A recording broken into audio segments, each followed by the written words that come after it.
Fred Film Radio at the 8th International Film Art Exhibition in Venice. I'm Laura Della Corte, and today we are here with the director of the Featherweight in the section Orizzonti, Robert Kolodny. How are you feeling? I feel delighted, over the moon to be at Venice, and it's terrific to be talking to you. Oh, wonderful. So I appreciate a lot the fact that you choose a song like at the end of the fighting with Willie Pep, that is Arrowing by Lou Reed. And I would like to ask you if my sensation about that is right, that he wanted so much actually to do what he was doing all his life that he was like addicted to it. And at the end, actually, we see it with, the marble smile, even if he lost the fight.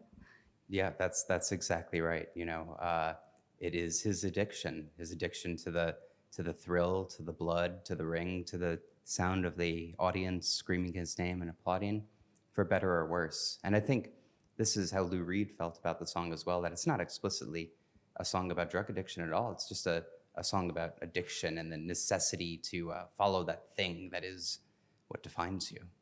Yeah.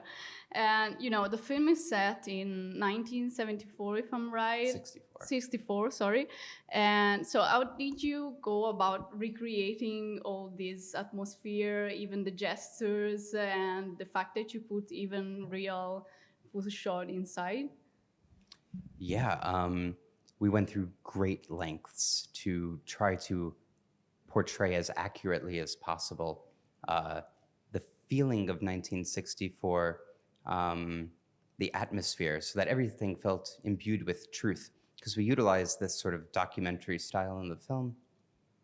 So everything had to be real, and to that end, all of our sets we dressed in 360 degrees so that we could move fluidly, the camera could move around. Our production designer, Sonia Fotarch, went through great lengths to make all of the props, all of the decorations, all of the sets fully lived in, fully realized. Our costume designer, Naomi Wolf-Latcher, sourced many outfits from the period itself. So a lot of the clothing is not a recreation, but in fact, clothing from 1964. And then directing the actors, tried to give them pieces of dialogue and pieces of gestural information that they could use body language to communicate things that feel accurate to the time. Wow, and how long it takes, all the process? I mean, when you started to film and at the end of the post-production, how it was long? We, our film is a very small budget film. Yeah. We had $1.5 million to do the entire thing, which for a period piece is insane. Wow, yeah. We shot the entire thing in 18 days, which is crazy. Yeah. We had, but I had about 4 years of pre-production before that, Okay. where I storyboarded everything in watercolor and, just kind of obsessively, fetishistically thought about how the film should function and the language of the camera and everything. And then our editing process took about a year. The film was edited by the great documentarian Robert Greene, who made films like Procession and Kate Plays Christine, who's a real documentary editor. And so we approached the footage in this kind of documentary way to take the script that Steve Loft wrote and recontextualize it into, again, what is in this language of the real? What feels observational? How do the performances resonate in a way that feels human and therefore fallible? Yeah, and was it difficult, to portray the private life of Willie Pep? I mean, when you have decided to tell his story, and I want to know why actually. So, you had maybe more access to the information about, the fighting and all this kind of stuff. But what about the private life? We were very lucky to be able to shoot the film in Hartford, Connecticut, where all of this really happened.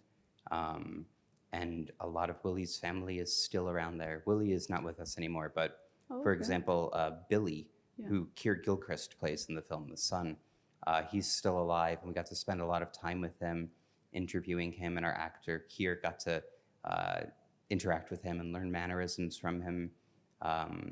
One of Willie's ex-wives, one of Willie's 7 ex-wives. 7? Yeah. Whoa.